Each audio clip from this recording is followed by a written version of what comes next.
Bonjour Franck, Bonjour Marine. comment ça va? Bah ça va bien ma foi. Super. Donc ensemble, on va échanger sur les thèmes du partage, de l'interdépendance, de la complémentarité.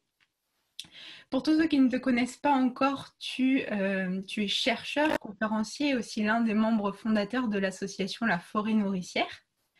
Est-ce qu'on peut résumer l'objectif de votre association en disant que votre but est de développer la permaculture et la synergie entre les êtres vivants? C'est très bien résumé. Ok, super. Parfait. Je peux pas faire mieux. Super. Et alors, est-ce que tu peux commencer par nous dire comment est-ce que tu en es venu à faire des parallèles entre les relations entre les végétaux et avec les êtres humains?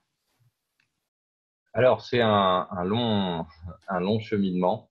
Je suis dyslexique. J'ai eu beaucoup de troubles de l'attention et de la santé pendant mon enfance, ce qui m'a amené à être un peu borderline, plutôt la voie manuelle, la voie technique. Euh, et donc, parallèlement à mes problèmes psychiques, en fait, j'avais aussi des problèmes de santé. J'étais grand et tout maigre, j'avais le dos voûté, tu sais, les ados qui ont cette forme-là, là, qui regardent tout le temps vers le sol. Et donc, j'avais des problèmes à la fois physiques et puis des problèmes, je dirais, d'ordre psychique, des problèmes de troubles de la concentration, une concentration très faible, et en même temps des troubles émotionnels, beaucoup d'une humeur en dents de scie, de la colère. Ces problèmes de santé m'ont obligé d'arrêter mon métier qui était tailleur de pierre sculpteur. Je travaillais sur les cathédrales, sur la restauration des monuments historiques. C'est un métier qui me passionnait, mais bon, bah, je voyais bien que je pouvais pas durer physiquement. En fait, mes problèmes de dos s'aggravaient d'année en année. J'avais de plus en plus de douleurs. Et donc, ça m'a amené à me poser vraiment beaucoup de questions sur moi, ma santé, et puis sur l'humanité. Ce serait quoi, vu que les médecins, la pharmacopée et la médecine a été d'une impuissance, d'une incapacité la plus stérile à guérir le moindre de mes maux, hein, en passant je sais pas moi, d'avoir des mycoses aux pieds, j'en ai mis des pommades, et j'ai toujours eu des mycoses jusqu'à ce que je trouve des vrais remèdes. Euh, et, euh, et donc, du coup, ça m'a amené vraiment à me poser beaucoup de questions, à remettre en question l'accompagnement thérapeutique tel qu'il est fait, que ce soit au niveau psychique ou que ce soit au niveau physique. On m'a fait porter des corsets, on m'a fait faire tout un tas de trucs. Euh, et petit à petit, en essayant de m'occuper moi-même de ma santé, en revenant vers le naturel, je me suis intéressé aux chasseurs-cueilleurs, à la médecine traditionnelle, empirique, basée sur les plantes médicinales, sur le jeûne, voilà, sur la santé, une médecine de santé qui n'est pas là pour effacer des symptômes, mais simplement pour ramener la santé et la vitalité. Je me suis rendu compte que c'était l'alimentation qui était à la base de mes troubles psychiques et physiques. Qu'en gros, mes troubles de la concentration venaient directement du carburant que je mettais dans la machine, en fait. Essentiellement du sucre raffiné, des produits laitiers et du gluten, en passant par tous les produits chimiques que la pétrochimie nous a inventés pour les exhausteurs de goût et les agents de texture et de saveur, que donc en fait je me polluais en permanence, et que c'est un petit peu comme si tu mettais de l'essence dans ton moteur diesel avec des pots de banane et des cailloux. Forcément, à un moment, elle commence à tousser et à faire un bruit bizarre, ta bagnole.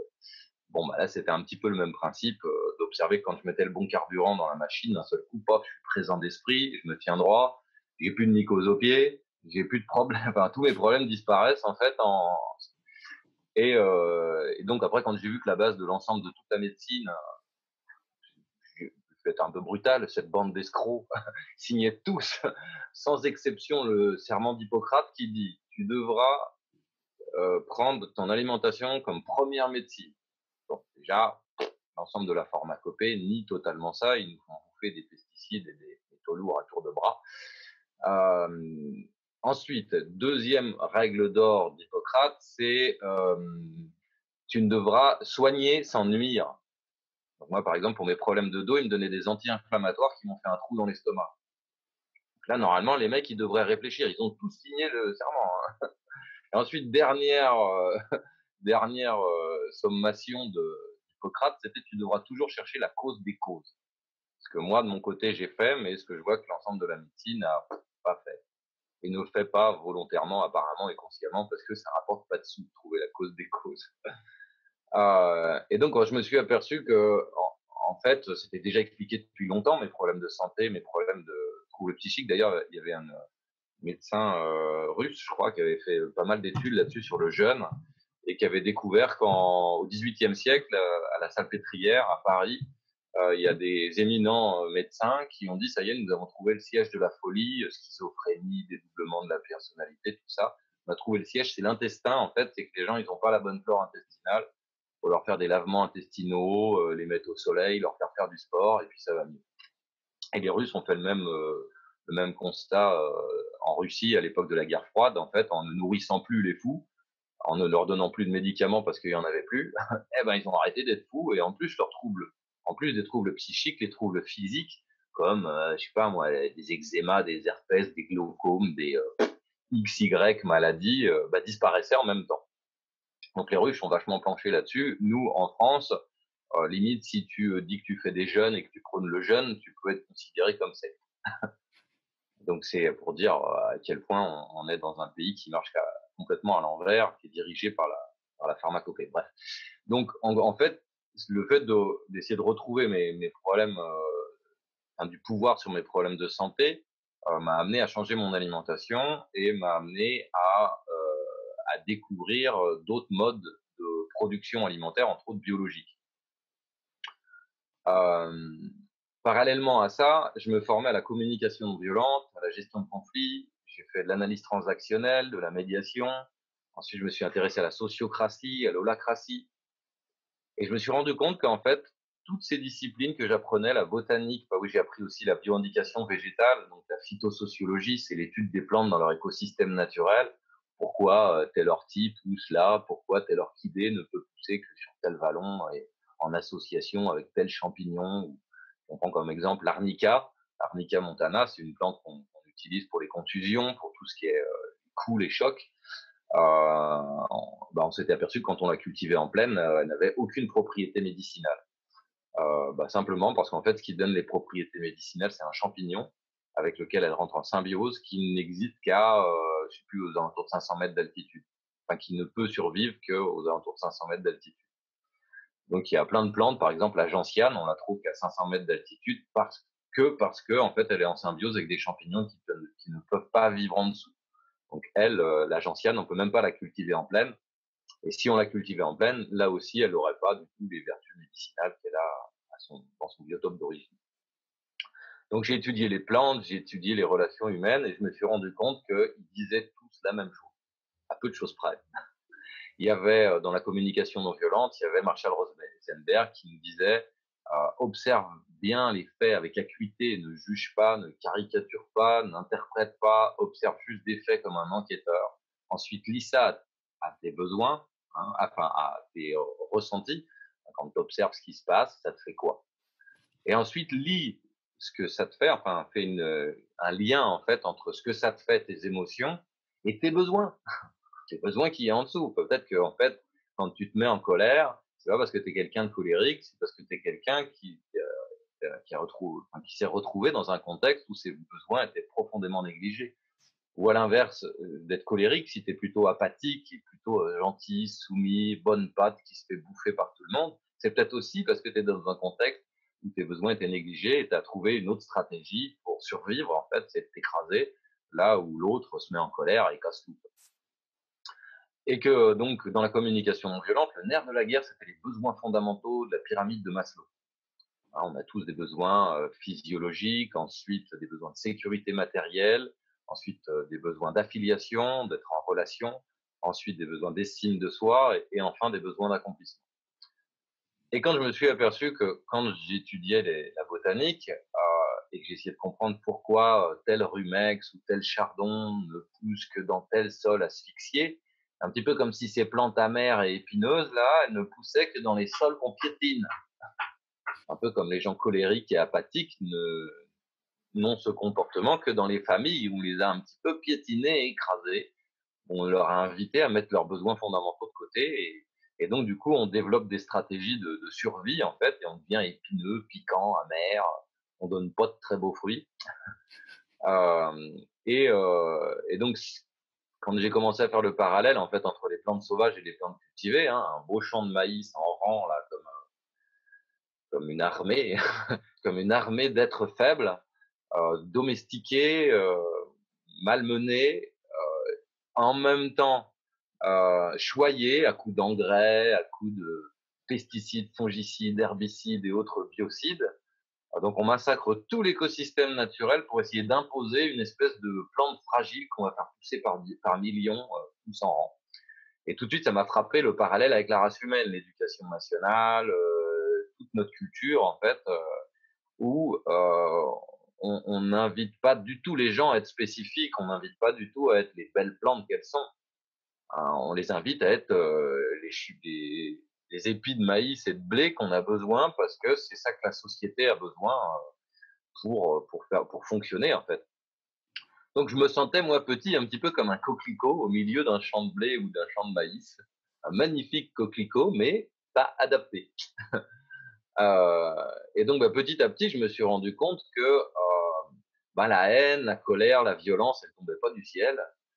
Que les gens, quand ils avaient envie de tout casser, qu'ils avaient envie de détruire leur propre société, leur propre culture, c'est pas parce que c'était des antisociaux, c'est peut-être parce que cette culture, elle est toxique et pathogène.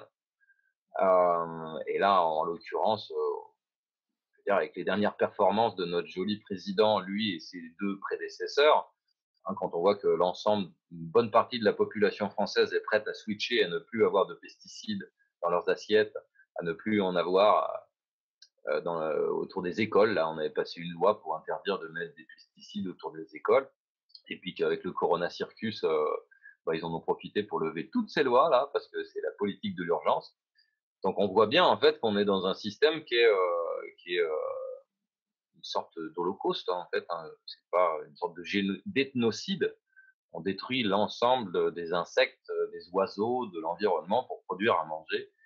Un petit peu comme on détruit, si je fais le parallèle entre les Français dans leur territoire français, mais c'est international, hein, il n'y a pas que nous. Hein. Les Français dans leur territoire français, c'est un petit peu comme des épis de maïs dans leur champ de maïs. Il faut que tout soit propre, il faut que tout soit contrôlé, il faut que tout soit au compte-goutte, en détruisant l'écosystème.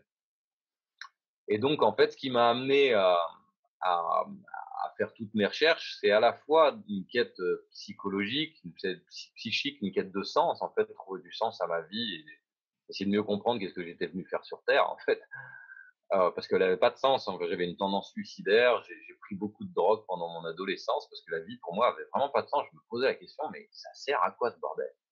Et juste, on trouve une compagne, on fait des petits, on se fout un crédit sur le dos, après, on rame pendant 25-30 ans avec des mômes qui nous chient dans les bottes, je me suis dit, mais ça, je veux pas, c'est pas, ça a pas de sens pour moi. Et jusqu'à ce que je découvre, la gestion de conflits, la médiation, des relations saines. Mes parents étaient des gens très colériques, qui s'engueulaient tout le temps, qui n'ont jamais réussi à s'organiser et à se mettre d'accord sur notre éducation. Et je me suis rendu compte qu'il y avait des gens qui se mettaient d'accord sur leur éducation. Je me suis rendu compte qu'il y avait des gens qui produisaient à manger sans détruire la nature, qu'il y avait des gens qui faisaient des maisons sans que ce soit des espèces d'holocaustes pour la santé humaine et ensuite pour l'environnement. On pouvait faire des maisons écologiques, produire écologiquement, avoir des relations écologiques. Donc j'ai tout découvert ça de façon éclatée, en fait, de façon séparée. J'ai fait des stages d'éco-construction, de gestion écologique de l'eau, de jardinage biodynamique, de CNV. Et quand je suis tombé sur la permaculture, c'était en 2004, comme ça, de 2003-2004, je me suis dit, mais c'est enfin un concept à la hauteur de la complexité du monde. Enfin un concept qui rallie tes besoins fondamentaux autour de l'habitat, autour de l'alimentation, autour de la gouvernance, autour de l'énergie, des outils adaptés qu'on peut créer, low-tech ou high-tech dont on a besoin pour vivre sur Terre. Euh, donc déjà, il y avait une espèce d'approche holistique qui était pour moi unique. Ensuite, dans cette approche holistique, elle était basée sur une éthique et pas une morale.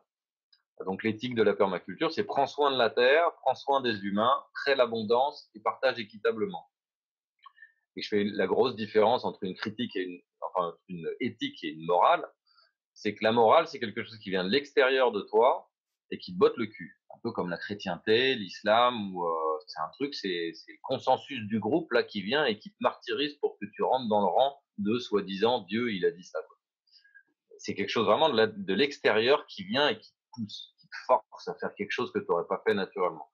Une éthique, c'est quelque chose qui vient de l'intérieur. Je faisais le parallèle avec la chrétienté, ce serait les dominicains, en opposition aux franciscains, où les dominicains, ils disaient Jésus, il est à l'intérieur de toi. C'est même pas la peine d'aller à l'église, en fait. C'est dedans qu'il est Dieu. Ça cherche pas à l'extérieur. Ben là, dans la permaculture, c'est exactement pareil. Cette éthique, elle est à l'intérieur de toi. On va pas la chercher à l'extérieur. Si ça te parle, fais-le, mets-le en application. Si ça te parle pas, mets-le pas en application. Mais il n'y a rien qui t'oblige à le faire. Et ensuite, dans la permaculture, il y a plein de courants de valeurs, de courants philosophiques et de valeurs différentes en fait. Bon, je vais caricaturer avec trois groupes, hein, les hippies, New Age, les bobos bourgeois bohèmes, néo-ruraux qui veulent une télé en bois avec des émissions de jardinage toute la journée. Et puis les punks anarcho décroissants ou les rasta à chat, punk à chien, rasta à chat, qui veulent aussi faire un monde meilleur, qui veulent aussi faire de la permaculture, mais chacun avec ses stratégies. Chacun avec une vision en fait particulière. Et quand on essaie de les mettre dans le même écosystème, on s'aperçoit qu'ils s'entendent pas forcément. Un petit peu comme les divers courants chrétiens, hein, entre les orthodoxes, les machins. Quand on les met ensemble, ils sont pas d'accord. En fait, ils ont des visions différentes. Et donc, la permaculture, en fait, c'est important que ce soit une éthique pour pas qu'on aille se martyriser les uns les autres, pour pas qu'on aille continuer de se juger comme font les religieux, en disant toi tu as bien la bonne parole de Bill Mollison, de la permaculture c'est Bill Mollison, alors la parole du Christ ou de Dieu, ou est-ce que toi tu pratiques bien la bonne, la vraie, la bonne permaculture? Bah, pour éviter ça en fait on est dans une éthique et pas dans une morale. Donc ça fait que quand tu vas visiter, je sais pas moi, la ferme du Bec et Loin, une ferme assez connue parce qu'ils ont fait pas mal de recherches scientifiques, ils ont montré qu'on pouvait produire 50 000 euros de chiffre d'affaires sur 1000 mètres carrés de surface cultivée. Et ben, quand des anarchos décroissants, anticapitalistes, machin, viennent visiter la ferme du Bec-et-Loin, ils disent c'est ça la permaculture, c'est un business de bourge. Et quand on va dire, bourgeois bohèmes, néo-rural, vont visiter un camp d'anarchos décroissants qui est plein de tessons de bouteilles où ils jouent du djembé jusqu'à 4 heures du mat en buvant de la bière, ils se disent c'est ça la permaculture, mais moi je veux pas faire partie de ces gens-là, quoi. Et alors qu'en fait, la permaculture, elle dépasse tout ça, en fait. Elle englobe, elle enrobe tout ça. Un petit peu comme comme je sais pas moi, comme, on pourrait dire un vent de poussière, en fait, qui s'abattrait sur une ville. En fait, ça va rentrer dans toutes les baraques, dans toutes les bagnoles, dans tous les tableaux, dans tous les ordinateurs, cette poussière, elle va s'infiltrer partout. Et le tout, c'est de pas s'y identifier, enfin, de pas se dire ça, c'est ma poussière et je détiens la vraie poussière, c'est d'accepter qu'en fait, ce serait plutôt une vision holistique, une vision plus consciente de ce qu'est la race humaine dans sa profondeur et de ce qu'est notre écosystème et de comment interagir. C'est une espèce de package qui serait à la fois une caisse à outils philosophique, et plein de techniques, d'astuces qu'on va mettre en œuvre. Et donc, c'est très important que ça reste cette vision holistique et ça ne devienne pas une permaculture religieuse, un dogme que pourraient récupérer des États, que pourraient récupérer le jour où Macron commence à parler de permaculture. Là, je vais commencer à m'inquiéter parce que ça veut dire qu'ils vont essayer de récupérer le bébé en fait et d'essayer d'en faire un dogme. Euh, alors qu'à la base, c'est justement tous les fondements de la permaculture ont été posés pour que ce ne soit pas un dogme. Donc voilà, pour résumer, en fait, ce qui m'a amené à la permaculture, c'est vraiment des problèmes de santé, une quête de sens, qui m'a amené à étudier plein de disciplines. Et la découverte de la permaculture, c'est de voir qu'elle regroupait toutes ces disciplines dans une vision globale, holistique, qu'on retrouve dans la fleur de permaculture, qui, en gros, on a au centre l'éthique, autour des pétales, qui vont être les 7 besoins fondamentaux, enfin 7 des besoins fondamentaux principaux de la race humaine. Et autour des pétales, toutes les techniques. Donc, par exemple, sur la pétale alimentation, on va avoir plein de techniques comme de faire des cultures multi-étagées, des jardins-forêts, d'utiliser la biodynamie de Steiner, d'utiliser le jardinage de ta grand-mère. Si ça prend soin de la terre, ça prend soin de l'humain, ça crée l'abondance, ça partage équitablement. Ok, la technique de jardinage de ta grand-mère, elle est ok. Tant que ça crame pas trop de pétrole et que tu ne bousilles pas trop le dos, on garde. Tant que ça. Donc il n'y a pas de technique de jardinage en permaculture, il n'y a pas une astuce. Comme il n'y a pas de technique, là si je prends la pétale santé, il n'y a pas de technique de santé de permaculture. On a été chauffé le yoga, le tai chi, le jeûne, les plantes médicinales, tout ce qui est bon à prendre, qui respecte l'humain et la terre, ça fait partie de la caisse à outils de permaculture. Et ce qui vraiment va caractériser la permaculture, c'est le fait qu'elle part du centre de la fleur. Donc on imagine le cœur de la fleur, c'est prendre soin de la terre, prendre soin de l'humain, créer de l'abondance et partage équitablement. Les pétales autour, avec tous nos besoins, plein de stratégies autour des pétales. Et ce qui va vraiment caractériser la permaculture, c'est le design, la conception, la méthodologie de conception. Donc, dans le mot design, les anglo-saxons, ils entendent conception, réalisation, maintenance et réévaluation. Tous ces mots dans le même mot. Et donc, on va faire un design qui va passer par tous les pétales, par tous nos besoins. Hein, tes besoins, ta maison, ton alimentation, ta santé. Est-ce que tu vas acheter dans une AMAP ou est-ce que tu produis tes légumes? Peu importe, l'important c'est que tu manges vertueux. Est-ce que tu construis ta maison d'autoconstruction ou que tu payes un autoconstructeur? Est-ce que tu veux une grande baraque haute qualité environnementale ou vivre en yourte? Ça, tout ça, c'est la pétale habitat. Et en fait, on va passer toute notre vie à tourner en rond, en spirale, dans ce design. En fait. Ce qui fait qu'on va améliorer d'année en année.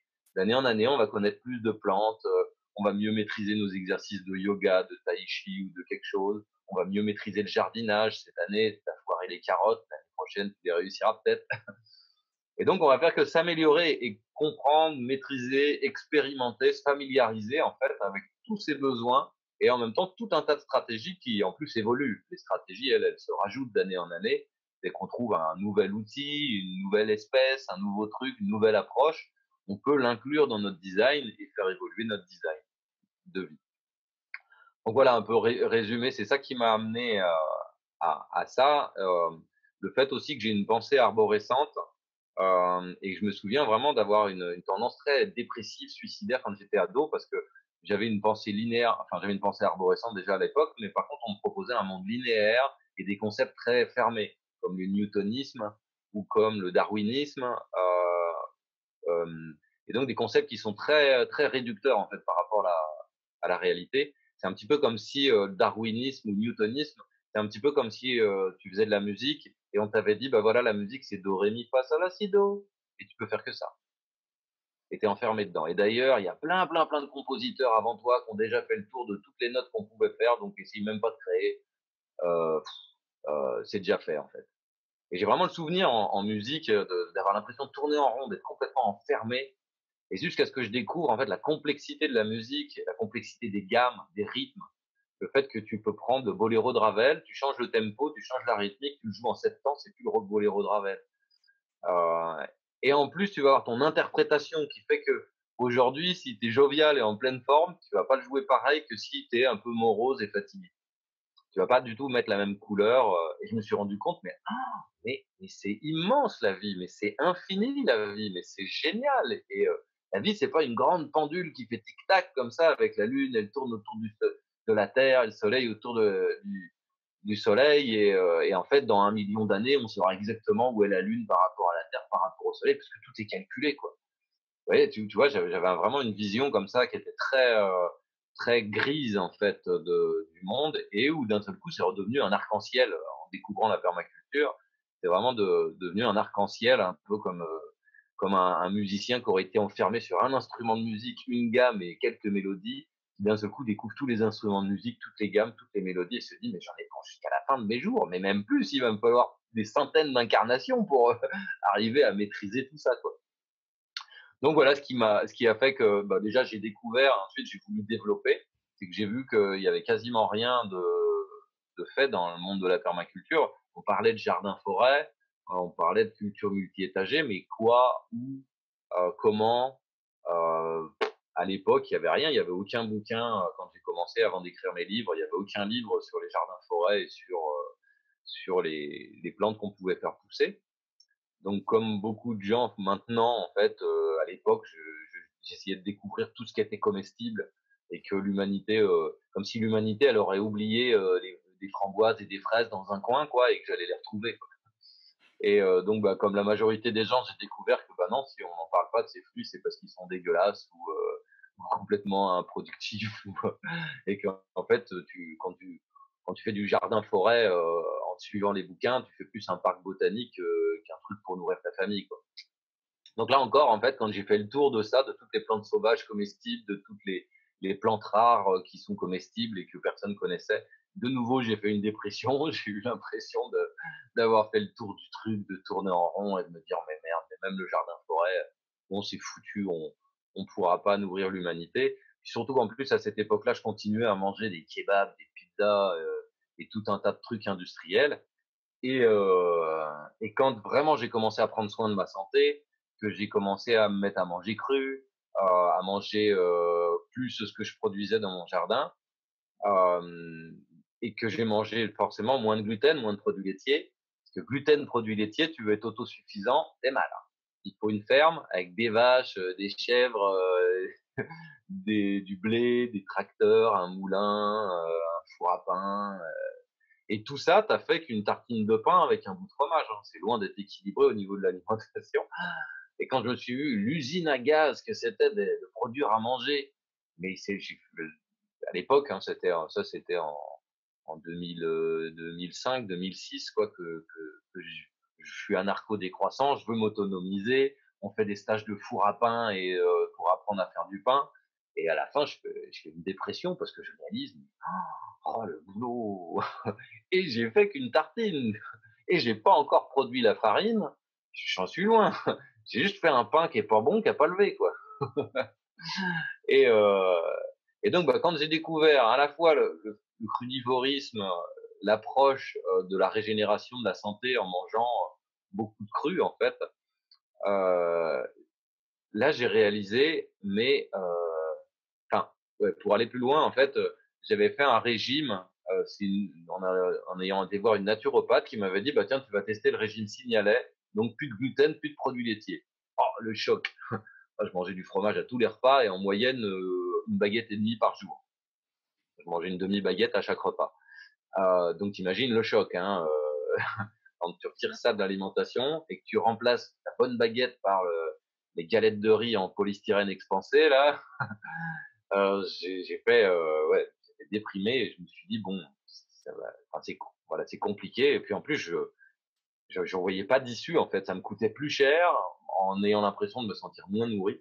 Jusqu'à ce que je découvre de manger des noix, des amandes, des abricots séchés, des pommes, des prunes, des pêches, des poires, des mulberries. Enfin, c'est les mûres de l'arbre à mûr, tout un tas de trucs séchés. Je me suis rendu compte, j'en mange une poignée, ça me tient toute la matinée, j'ai pas de fringales, j'ai pas mal au dos, j'ai pas de coups de barre, j'ai pas de troubles de l'attention. Et surtout, je réalise, mais attends, avec un jardin forêt, bah, je suis autonome en petit déj jusqu'à la fin de mes jours. Et là, vraiment, j'avais l'impression d'avoir trouvé le Graal, quoi. Je me dis, mais ça y est, j'ai trouvé au moins un truc qui va aller pour moi et peut-être pour d'autres êtres humains. Simplement, un jardin forêt, j'ai au moins tous mes petits déj, quoi. Et donc après, quand j'ai fait les stages de cru, bon, je dis pas que je mange que cru, hein, je mange encore cuit, ça m'arrive encore de déraper, de manger des pizzas. Euh, oui, je suis un être humain. Mais par contre, bah, je me suis rendu compte que dans mon jardin forêt, je pouvais produire des courgettes, des patates douces, tous les légumes racines que j'avais besoin pour me nourrir, que tous les surplus de courgettes de l'année, je pouvais tout passer dans le déshydrateur avec les fraises et les framboises, faire des cures de fruits, ensuite mélanger ça à des olives. Bon, les olives, je sais pas les produire, mais je les achète à des copains bio. Et de faire un mix d'olives avec des noisettes et de la courgette. Je fous ça dans le déshydrateur et ça me fait des espèces de crackers, des galettes en fait, qui me rappellent le pain en fait, qui sont aussi nourrissantes que du pain, sauf que je produis tout moi-même. Et là, je me suis dit, ben, j'ai vraiment trouvé quelque chose, autant pour moi, pour ma santé, que pour les autres êtres humains. Et donc, bah, je m'y suis mis à fond. Maintenant, c'est vraiment mon. Enfin, je fais que ça, en fait, hein. Mes recherches, faire des formations et intervenir chez des gens pour concevoir des jardins-forêts ou des grandes entreprises, pour faire des jardins-forêts autour de l'entreprise, ramener la biodiversité, sauver les insectes. Les insectes, une une extermination, en masse là des insectes entre les pesticides, le frelon asiatique, le changement climatique, le changement de température, c'est un et donc il y a vraiment quelque chose à faire en fait pour réenchanter ce monde, faire en sorte qu'il y ait des floraisons permanentes, qu'il y ait des fruits en permanence. Et puis là, quand je me suis dit: «Mais si tout le monde comme moi mangeait beaucoup de fruits et qu'au lieu de mettre les noyaux à la poubelle, on mettait ça dans les haies, on mettait ça sur les places publiques, on mettait ça partout», entre ce que nous on multiplierait et ce que les animaux multiplient naturellement, parce que tous les écureuils font des tas de noix, des tas de noisettes, les blaireaux font des tas de noyaux de cerises, et c'est ça qui fait des cerisiers partout, et c'est ça qui fait de l'abondance partout. Et je me suis rendu compte, mais en fait, la vie, mais elle est d'une simplicité. La seule chose qu'il faut aller, c'est vers nos besoins fondamentaux, aller vers redonner du sens à nos vies, nous redonner le smile, en fait, nous redonner les yeux pétillants que j'avais perdus à une époque, en fait. Je me sentais vraiment fané. Et quand je me suis rendu compte, ah, mais là encore, c'est exactement pareil. En fait, quand tu te lèves le matin et que tu vois que tu as la tronche comme ça, c'est un peu comme quand tu regardes tes plantes dans le jardin et qu'elles ont la tronche comme ça. Tu sais, avec les feuilles toutes molles, les feuillages vert clair. Heu, ça sent la limace, quoi. Ça sent le prédateur va s'occuper de toi, en fait. Et quand tu vois une plante qui est là, qui est vert foncé, qui est élancée, qui, a le feuillage brillant, eh ben, c'est exactement pareil que quand tu vois un être humain. On en voit là sur YouTube, quand on regarde TEDx, on en voit plein des gens brillants, qui ont l'air d'être à leur place, qui ont l'air joyeux, qui sont enthousiastes, qui sont vivants. C'est un petit peu comme un rayon de soleil au milieu de la grisaille. Et je me suis rendu compte, bah, que les êtres humains, c'était exactement pareil que les plantes. Il leur faut le bon terreau, le bon arrosage, le bon contexte. Et donc, petit, j'ai été endoctriné par la judéo-chrétienté. J'ai fait le catéchisme. Pour moi, elle a appris: tends la joue droite quand on frappe la joue gauche, sois dans le pardon, donne sans rien attendre en retour, tout un tas de dogmes comme ça, que j'essayais de mettre en application. Non seulement j'étais frustré de les mettre en application parce que je voyais bien qu'on profitait de moi, et puis je voyais bien qu'en plus les autres, embrayaient pas en face. Et donc cette judéo-chrétienté qui m'a vachement impacté, je me suis rendu compte que ce qu'elle a amené dans ma vie, le cauchemar qu'elle a amené dans ma vie, c'est les notions de bien et de mal, c'est la dualité, hein. C'est, au catéchisme que j'ai appris que, il y avait un Dieu et un Satan, que Satan il était pas gentil et que Dieu il était gentil, qu'il y avait des bons et des mauvais, qu'il fallait que je sois gentil. Et la permaculture, et puis toutes les quêtes philosophiques que j'ai pu faire, de m'intéresser au bouddhisme, au tantra, au tao, et tout ça, c'est que des disciplines qui sont non dualistes, où on nous expliquait qu'en fait, il y avait pas de bien, il y avait pas de mal. Que si tu veux le jour, faut la nuit. Que si tu veux le chaud, faut le froid. Que si tu veux le doux, faut le rugueux. Et quand je me suis aperçu vraiment que c'était vraiment les fondements de la vie sur terre, que toute la galaxie fonctionne comme ça. Si, tu vois, entre le bien et le mal, entre la droite et la gauche, là, nos dirigeants, ils nous opposent avec la droite et la gauche, en fait, des valeurs. Donc on pourrait dire la droite, théoriquement, ça devrait être une espèce de petite maman qui prend soin de la population en donnant des subventions, des aides, l'éducation, la sécu, tout ça. Et puis la droite, c'est un peu papa qui dit: allez, ça va filer droit, rangez votre chambre, on produit du fric et faut que ça file droit, quoi. Et donc c'est un petit peu quand on te fait voter pour la droite ou la gauche, c'est un petit peu quand si on te disait: alors tu préfères ta maman ou ton papa? C'est qui le chef cette année? Tu vois, plutôt qu'on s'organise en famille pour que les besoins de maman, les besoins de papa, les besoins des enfants, ça fasse nos besoins et on s'organise entre nous. Non, on nous oppose stérilement. On a papa à la droite, maman à la gauche, et puis les enfants, nous le peuple, on est là comme des pauvres sous-fifres, des espèces de mendiants, de dire: s'il vous plaît, arrêtez de vous engueuler et faites-nous un monde meilleur, quoi. Et donc, dans cette dualité, là où on oppose en permanence les choses, il y a forcément un perdant.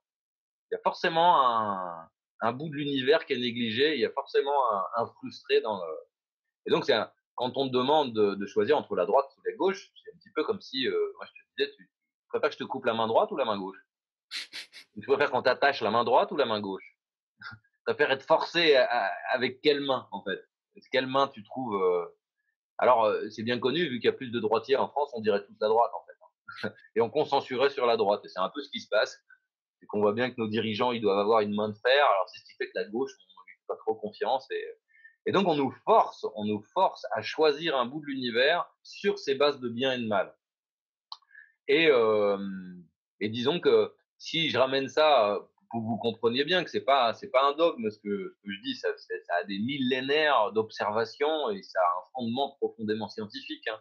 C'est si on prend la galaxie ou simplement notre système solaire, il y a un équilibre parfait entre la force centrifuge, c'est ce qui écarte les éléments, hein, ce qui sépare, on pourrait appeler ça la peur, et puis la force centripète qui attire, la gravité, qui rapproche les éléments. On pourrait appeler ça l'amour. Donc maintenant, je te propose, Marine, tu préfères cramer cuite au soleil ou congeler dans le noir intergalactique? Joker. Tu préfères être brûlé par de l'acide sulfurique ou brûlé par de la soude caustique? Bah, il semblerait que l'ensemble de la vie, ce qui crée la vie, c'est la recherche d'équilibre entre les forces, tu vois, le fait de justement pas aller dans un camp à droite ou à gauche, mais d'essayer de trouver toujours le juste milieu entre les extrêmes. Et c'est ça qui s'appelle l'équilibre. C'est ça qui fait que dans les tropiques, en fait, on a une oscillation d'à peu près une vingtaine de degrés. Alors que si tu vas au pôle, tu as une oscillation qui va de moins 70 à zéro. Tu as 70 degrés de dénivelé. Et si tu vas dans le désert, tu prends le sable, il va de plus 70 degrés à des fois moins 10 la nuit en hiver et des fois moins encore. Donc en gros, on se retrouve avec un dénivelé de 80-90 degrés. Tu t'aperçois que dans le désert et sur la banquise, il n'y a pas grand monde. Et que dans les zones tropicales dont je parle là sur l'équateur, en Colombie, en fait, sur un tronc d'arbre, sur un seul arbre qui était abattu, sur un tronc d'arbre, ils ont trouvé plus d'espèces de fourmis que dans toute l'Angleterre. Sur un tronc d'arbre. Donc tu vois à quel point, en fait, quand on cherche l'équilibre, ça va dans le bon sens, en fait. Et que quand on cherche les extrêmes, ça va pas dans le bon sens. Et donc, bah, toute notre culture, en fait, elle est indexée sur ces lois de bien et de mal. Si je prends comme exemple la crise du Corona Circus, on nous prend vraiment pour des truffes, hein. On nous, d'un côté, on a la maladie de Lyme, qui est une véritable pandémie, qui est reconnue par les Allemands, reconnue par les Suisses, et que, tu vois, tu vas à la frontière suisse et allemande, tu as 40% de la population qui est infestée par la maladie de Lyme d'un côté de la frontière, et puis tu passes du côté français, 0%. Pas de test, les tests de dépistage, à chaque fois, ils trouvent non, t'as pas la maladie de Lyme. Donc d'un côté, on a une véritable pandémie, des véritables problèmes d'ordre de santé. Par exemple, la 5G, hein, là, on avait déjà des problèmes avec la 3G, la 4G. On voit l'influence que ça a sur la santé. Hein, ça fait dégénérer des poussins. Tu mets des téléphones portables à côté des œufs, ils éclosent pas. S'ils éclosent, ça fait des poussins mal formés. Donc on a quand même de multitudes de preuves qu'il y a un impact clair sur la santé. Ça, silence radio, on s'en fout. Mais à côté de ça, le coronavirus qui nous permet de nous flinguer notre économie et puis de nous transformer en des petits esclaves qui sont enfermés chez eux et qui font ce que le chef Fayon a dit, euh, ça par contre, on va nous en faire tout un foin. Et, euh, et en fait, en oubliant totalement que la mort, elle fait partie de la vie, hein. Que si tant est que le coronacircus ce soit une maladie naturelle, ce que je doute très profondément, parce que quand on voit qu'il y a des séquences d'ADN qui ressemblent au VIH et que dans la famille des coronavirus, en fait, là, le Covid-19, c'est une espèce de mutation, c'est comme si au milieu des Ariens, on avait un pygmée, quoi. C'est une grande scientifique, là, que j'ai vu dire ça à la télé, hein, c'est une grande épidémiologiste, les propos ne viennent pas de nulle part. Quand elle se pose la question et puis qu'elle explique ça, qu'elle dit que bon, bah, elle aimerait bien qu'on fasse une vraie enquête pour l'origine de ce virus. Si tant est qu'il soit naturel, s'il l'était, et admettons qu'il le soit maintenant, vu qu'il arrive à se répandre tout seul, il est devenu un peu sauvage, quoi. S'il se répand, c'est qu'il a une raison d'être. Sinon, il se répandrait pas. Si des personnes sont touchées par le coronavirus et en meurent et d'autres ne meurent pas, c'est pas pour rien. C'est pas d'un côté tu as des innocentes victimes et de l'autre côté tu as des chanceux. C'est qu'est-ce qui se passe chez ces gars? Pourquoi ils en sont morts? Pourquoi ils ont eu plus de symptômes? Pourquoi ça a été plus grave pour eux? Là encore, pas d'enquête, pas de. Donc, on n'étudie absolument pas la physiologie. comme le reste de la pharmacopée et de la pétrochimie qui nous permet de produire à manger. On étudie juste le microbe et la kalachnikov qu'il faudrait inventer pour essayer de le tuer. Donc en gros, c'est à la santé ce que la kalachnikov est à la paix. En fait, tu vois, si tu commences à faire la paix avec des mitrailleuses et des mines, hein, une mine est pour nos gouvernants, en fait, une mine, c'est un outil de paix, en fait. Hein. C'est grâce à ça que tu fais la guerre et après la guerre, il y a la paix, en fait. Donc c'est un outil de paix. Non, non, non, c'est un outil de guerre, c'est un outil de mort, c'est un outil de lutte contre. Et donc on lutte contre nous-mêmes, on s'oppose les uns les autres, on lutte contre les champignons, on lutte contre les insectes, on lutte contre les mauvaises herbes, on lutte contre tout l'ensemble de l'écosystème. Là où la permaculture nous invite à faire avec, à aller dans le sens de, à essayer de comprendre la cause des causes, à toujours aller dans le sens du vivant et à tirer parti du vivant. Donc en gros, si tu as des limaces qui t'ennuient dans ton jardin, pose-toi la question pourquoi elles bouffent tes salades et pas la pelouse. Comment ça se fait? Comment ça se fait qu'il y a certaines de tes salades, elles se font dézinguer, elles se font manger jusqu'au trognon, et d'autres, elles ont juste que quelques trous. Pourquoi? Et bon, donc les bases de la vie et du vivant, c'est ça, c'est cette recherche d'équilibre, cette recherche d'équilibre entre des forces, entre la limace et la capacité de ta laitue à faire des latex amers qui vont lui permettre de se protéger ou pas. Et quand nous, on se substitue à la nature et que c'est nous qui allons amener de l'équilibre sur la base de nos pchit toxiques et nos kalachnikovs et nos médicaments et nos vaccins et autres armées de lutte contre le problème, on s'aperçoit que les problèmes sont toujours là, que on les éradique pas. Hein, on nous a fait des vaccins contre la grippe elle sera toujours là. Euh, et, euh, et que par contre, la physiologie, elle, quand on va vers la physiologie, quand on arrête d'être trop nombreux, quand on arrête de manger des produits chimiques qui polluent notre corps, quand on arrête de s'épuiser dans le surmenage, quand on arrête d'être désespéré, aigri, acariâtre et en colère parce qu'on voit le monde de travers et qu'on est en colère contre tout. Quand d'un seul coup on redevient jovial, moi je m'aperçois, j'ai pas pris de médicaments, ça va presque faire 15 ans que j'ai pas pris de médicaments. J'ai eu en 15 ans, j'ai eu une opération pour me retirer un grain de beauté. C'est la seule chose que j'ai pu avoir où j'ai eu besoin de la pharmacopée. En fait, je me rends compte que j'ai absolument pas besoin de la pharmacopée. Si j'ai une infection, je prends de la propolis des abeilles. Si j'ai une indigestion, une infection alimentaire, je prends aussi de la propolis du charbon actif. J'ai une multitude, enfin j'ai quoi, une dizaine de remèdes qui m'aident à guérir tous mes maux, tous mes problèmes en fait et sans avoir besoin. La pharmacopée, je lui garderais juste la capacité à faire de la chirurgie. Ça, au scalpel, je vais pas aller me refaire des trucs. Si mon enfant il naît et qu'il a un bec de lièvre ou une malformation, là franchement, je leur tire mon chapeau. Ils font vraiment un travail remarquable. Maintenant, quand je vais te donner un exemple au niveau de la pharmacie, en fait, je me souviens d'avoir une copine, c'est elle qui d'ailleurs m'a fait découvrir la naturopathie. Elle avait une hernie discale au dos et son médecin généraliste lui disait faites-vous opérer, madame, ça se fait très bien, on va vous souder les vertèbres et puis vous n'aurez plus mal. Bon, le fait est, c'est que ça coûtait 30 000 euros à la communauté, à la sécurité sociale, et que la majorité des gens qui se font souder les vertèbres, déjà, pour ceux qui n'ont plus mal, se retrouvent quand même paralysés, hein, ils n'ont plus la mobilité qu'ils avaient avant, et certains, dans 50% des cas, ils ont aussi mal, voire plus mal après qu'avant l'opération. Donc là, du coup, c'est vraiment pas, ça a coûté 30 000 balles, t'es estropié et t'as encore mal. Franchement, et donc, Patricia va voir un masseur kinésithérapeute qui avait étudié la médecine indienne, les massages ayurvédiques et le massage des fascias, en fait, d'aller détendre les enveloppes des organes et pour pouvoir détendre, en fait, toutes les tensions qu'il y a dans le corps et ensuite, ça libère les tensions qu'il y a dans le dos. Et donc, il lui masse le ventre, elle arrive, il lui dit, mettez-vous sur le dos, il lui masse le ventre, il lui dit, j'ai pas mal au ventre, hein, j'ai mal au dos, j'ai une hernie. Il fait, ouais, bah, laissez-moi faire mon travail. En quoi? En 5 minutes chrono, il lui dit, oulala, vous avez une inflammation d'utérus, madame. Qu'est-ce qui se passe? Elle fait, bah, je sais pas. Il dit, vous portez un stérilet? Elle lui dit, oui. Ça fait combien de temps? Elle fait, oh, ça fait au moins 7 ou 8 ans que je le porte. Ça fait combien de temps que vous avez eu vos problèmes de dos ont commencé? Là. Ah, silence radio. Oh, bon Dieu. Ça fait 7 ou 8 ans. Bah, retirez votre stérilet, madame. 3 massages à 12 euros. Et 6 mois après, elle reprenait la danse africaine. Ça, c'est l'exemple, en fait. L'exemple je viens de donner un super exemple là. Un môme qui naît, il a un bec de lièvre, on lui fait 4 heures de chirurgie et sa vie est changée, et il pourra mâcher, ce sera un môme et normal, et peut-être on verra même plus les cicatrices après. Donc là, franchement, je lui tire mon chapeau à la enfin, pas à la pharmacopée, mais à la médecine.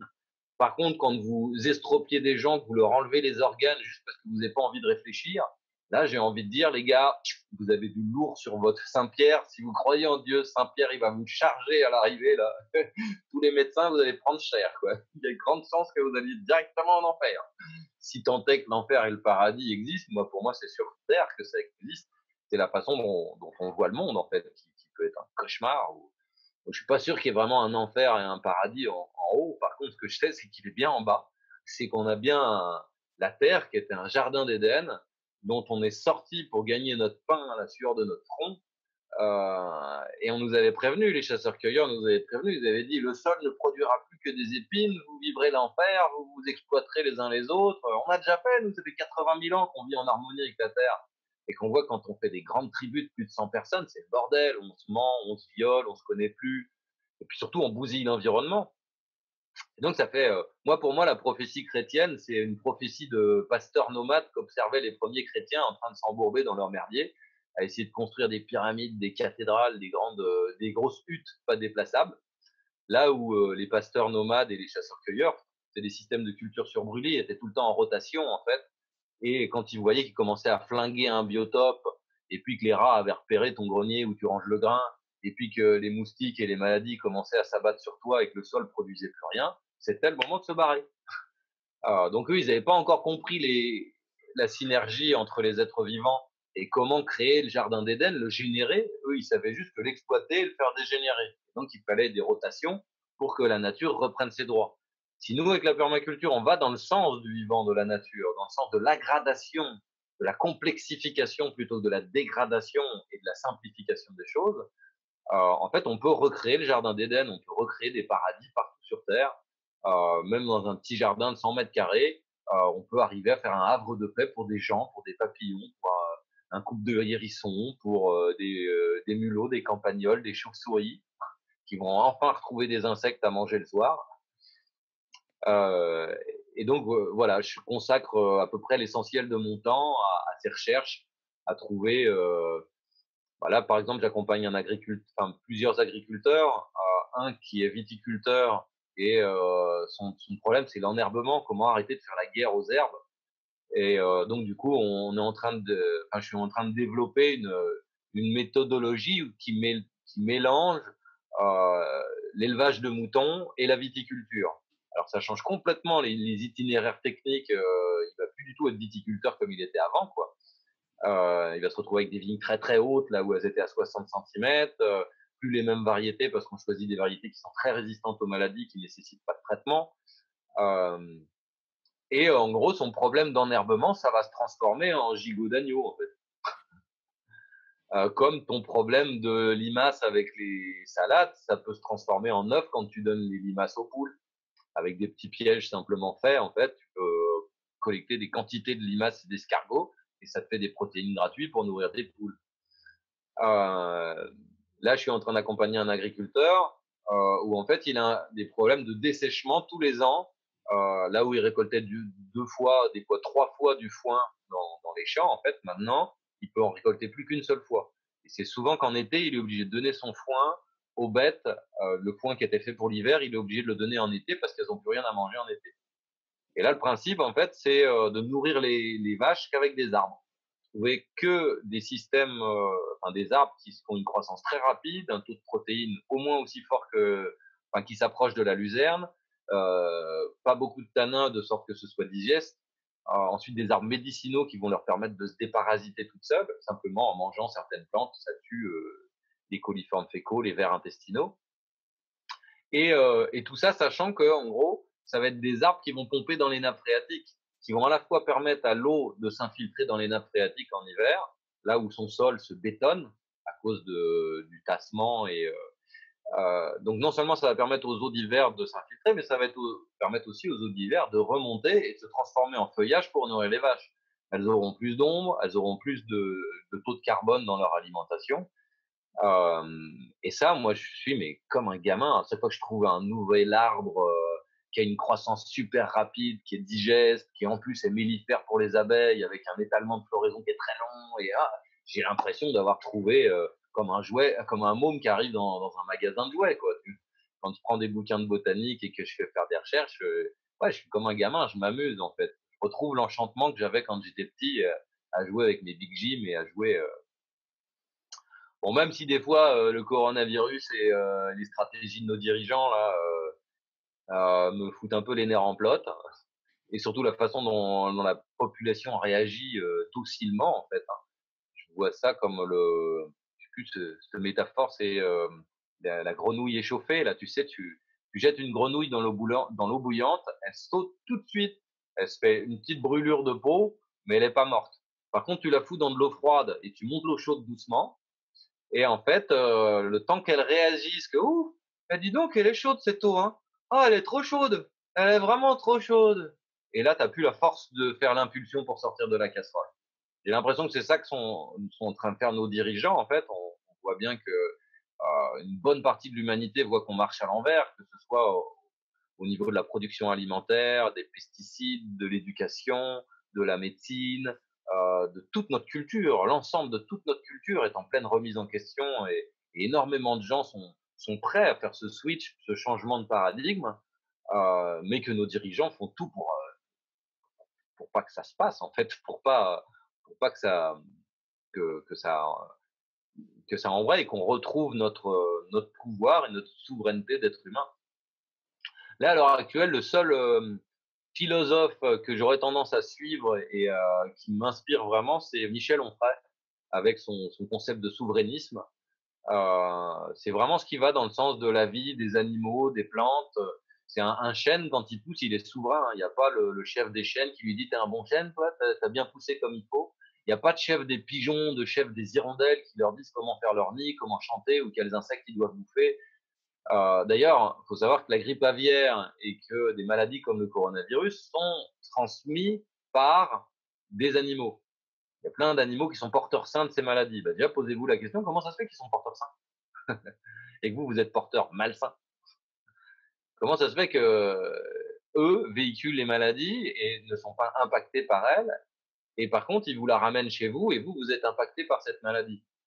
Et je pose la question, du coup, on fait comment là? On leur fout du gel hydrocolloïdal à tous les oiseaux quand ils changent de département, on leur demande de se nettoyer les petites pattes? Parce qu'il n'y a pas que le coronavirus et la grippe aviaire qui transmettent. Hein. Il y a aussi la tavelure, le monilia, le feu bactérien des rosacées, une multitude de phytophthora, tout un tas de plantes, de champignons qui détruisent nos champs, qui détruisent nos vergers, qui détruisent tout ça. Alors on fait quoi? On extermine tous les oiseaux? Si je prends littéralement les règles que mettent en place nos dirigeants là, hein, de sanitaire, on fait en sorte que ça se transmette pas. Bah on fait comment avec les oiseaux là? On leur demande de mettre du gel hydrocolloïdal, de mettre des masques pour oiseaux. Donc concrètement, la vie, ça fait des millions d'années qu'elle fait avec les virus. Ils étaient là avant nous, ils seront là après nous. Et la question, c'est comment on vit avec, comment on collabore, comment on fait en sorte d'aller dans le sens de la physiologie. Mais quand on voit que la seule et unique parade de nos dirigeants, c'est de nous faire mettre des masques, du gel hydrocolloïdal et ensuite de nous vacciner, là je me dis: les gars, vous allez continuer pendant combien de temps votre dérapage là? Combien de temps ça va durer? En fait, vous comptez exterminer toutes les espèces sur Terre, ou à un moment vous allez faire confiance en la vie, vous allez faire confiance en la vie sous toutes ses formes en fait. Euh, pour moi, quelqu'un qui se met en colère et qui est prêt à tuer son prochain, c'est de la vie en fait. Pas pour rien en fait qu'il ait envie de tuer son prochain. En communication non violente, c'est ce qu'on nous apprend en fait. Les trois quarts des meurtriers, quand ils ont tué quelqu'un, une fois que le mec est par terre, au fond d'eux, ils disent: ça t'apprendra. C'est une forme de, le mec, quand il vient de le buter, en fait, ce qu'il voulait, c'était enseigner et faire un monde meilleur. Bon, il s'y prend maladroitement, hein, on est d'accord, mais il n'y a pas de mauvaises intentions dans le fond. Il y a qu'un ras-le-bol, il y a qu'une fureur, et les plus grands des psychopathes, ça a été démontré, c'est des gens qui ont fondamentalement manqué de tendresse. C'est des gens qui n'ont, on pourrait dire qu'ils n'ont pas de cœur, simplement parce qu'en fait, on leur a pas appris à s'en servir, on leur a appris à le mettre dans une carapace pour se protéger de la douleur. Et, euh, et donc la question c'est comment on fait? On extermine tout, les êtres humains, les insectes, les champignons, les maladies, jusqu'à ce que quoi, il y ait plus de vie sur Terre, ou enfin on arrive à comprendre ces lois de la vie, ces lois qui disent cherche l'équilibre entre les forces qui s'opposent, cherche l'équilibre entre le jour et la nuit, va dans ton côté obscur, va voir tes parties sombres. Ça, c'est ce que disent les chamans. Si tu veux devenir un être centré et bienveillant, va visiter tes côtés obscurs, va visiter tes vices. Derrière tes vices, il y a des vrais besoins, en fait. Tu vois, derrière un violeur, on pourrait dire que c'est son vice, c'est sa sexualité. Et on pourrait dire que quand il viole, c'est un acte d'amour le plus tragique qu'on puisse faire sur Terre. Mais ça reste un acte d'amour. C'est parce que le gars, il aime ça. Si c'est un violeur ou une violeuse, c'est parce qu'il aime le corps de l'autre, parce qu'il aimerait bien avoir cette tendresse, cette chaleur. Et c'est juste que, en fait, si on lui disait, bon, tu veux tout le package, tu veux tout le package avec l'amour, la tendresse, les enfants, on se regarde dans les yeux avec profondeur quand on fait l'amour, avec ton cœur qui palpite, ou tu veux juste vider les couilles. Bah, le mec, s'il avait accès à tout le package, il le prendrait tout de suite. Mais il n'y arrive pas. Et c'est pour ça qu'il va essayer de voler un bout dans un coin. Euh, mais dans le fond, derrière tout acte tragique, il y a un besoin fondamental qui est négligé. Et quand on va vers ce besoin fondamental, on s'aperçoit que les psychopathes, ils arrêtent d'être psychopathes, que les fibromyalgiques et les gens qui ont des problèmes de santé, ils s'arrêtent d'être malades, que les maladies psychiques, physiques disparaissent quand on va à la cause des causes, quand on met le doigt sur. Et donc, j'aime bien, j'ai regardé ton interview d'Annick de Souzenel, et j'aime bien, à un moment, tu poses la question, mais en fait, vous êtes en train de dire que c'est un petit peu comme si on était en train de passer de la religion à la spiritualité. Et, euh, et ouais, j'aurais tendance à aller dans ton sens, si ce que tu mets derrière spiritualité, il y a une grande conscience de ce qui est sur Terre, une recherche de non-dualité, une acceptation du tout, du tout tel qu'il est en fait.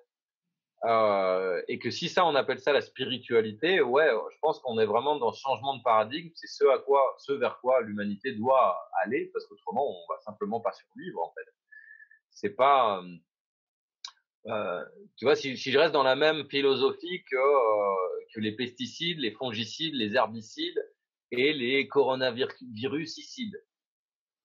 Donc moi, du coup, mon problème, c'est nos dictateurs. C'est le fait que Macron, il décide à ma place qu'est-ce qui va se passer pour moi, en fait. Il se comporte comme un dictateur et il dit, moi, je sais mieux que toi. Toi, tu fais partie de notre cheptel de moutons. Tu rentres dans le rang et je te mate et c'est comme ça. Donc moi, je suis pas content face à ça. Ça me va pas. Ça m'insupporte quand on m'impose la 5G de force comme ça, sans référendum, sans rien. Et puis que d'un autre côté, on me dit, et on va prendre soin de toi de force aussi. Tu mets ton masque, sinon c'est 300 balles de PV. Et ben, je pourrais avoir envie de lui rendre la monnaie de sa pièce. J'aimerais bien trouver un round-up anti-Macron et anti-magouille internationale de la pharmacopée. Alors imaginons que ce round-up, ce soit ce stylo-là, que ce soit une télécommande à exterminer le macronisme, comment il s'appelait l'autre avant, le hollandisme et le sarkozysme. Et on pourrait dire que ça, c'est une télécommande à stopper la connerie humaine. Tu vois, tu ouvres le bouchon comme ça, tu le resserres et quand ça fait clac, paf, ça a exterminé tous ces parasites de la Terre. Si on me la donnait, cette télécommande, à ton avis, qu'est-ce que je ferais? Clic. Alors imaginons, je le fais, tu vois, en imaginant que ça marche hypothétiquement, clic. Il n'y a plus de Macron, il n'y a plus de. J'ai exterminé de la Terre ceux qui veulent exterminer ce qui est en trop sur Terre. Fais bien attention à ce que je viens de dire. Hein. Je viens d'exterminer ceux qui exterminent. Donc, qui reste? C'est qui le nouveau Monsanto? C'est qui le nouveau Macron? C'est Bibi. Eh ouais, j'ai utilisé le même outil. Je considère qu'il y a quelque chose en trop sur Terre. Je considère que c'est une merde qui est en trop qu'il faut éradiquer. qu'il faut que ça disparaisse de la planète. Bah ouais, mais c'est ce que tu fais avec tes granules contre les limaces. C'est ce que tu fais. Si c'était une télécommande à exterminer les limaces, je peux te garantir, il y a plein de jardiniers qui appuieraient dessus. Sauf que c'est ne pas reconnaître que la limace, elle a sa place dans l'écosystème, qu'elle est là pour la vie. La limace, c'est plus un charognard qu'un mangeur de tes plantes, hein. Ça va manger les plantes qui sont chétives, qui sont malades. Là, il y a des tests qui ont montré en fait que les frelons asiatiques, ils attaquent essentiellement les ruches qui sont très faibles. Ils vont pas trop s'attaquer aux ruches fortes. Il y a tout un tas de phénomènes dans la nature où on voit que tout est parfait, en fait. Tout s'équilibre. Et nous, à partir du moment où on est dans la lutte et dans la recherche d'extermination de ce qui est en trop, moi, ce que je veux, c'est pas qu'il y ait plus de frelons asiatiques en France. Ce que je veux, c'est avoir des abeilles qui sont résistantes aux frelons asiatiques. Et elles vont en trouver la solution, sinon, de toute manière, elles vont disparaître. Et si toutefois elles disparaissent, comme on a fait disparaître les kiwis de Nouvelle-Zélande et tout un tas de bestioles, à cause des rats et des lapins essentiellement, ben on s'aperçoit maintenant qu'en Australie, c'est quoi qui pollinise les fleurs? C'est les rats. Les rats, ils grimpent dans les arbres et puis ils vont lécher le nectar dans chacune des fleurs et c'est eux qui véhiculent le pollen en fait.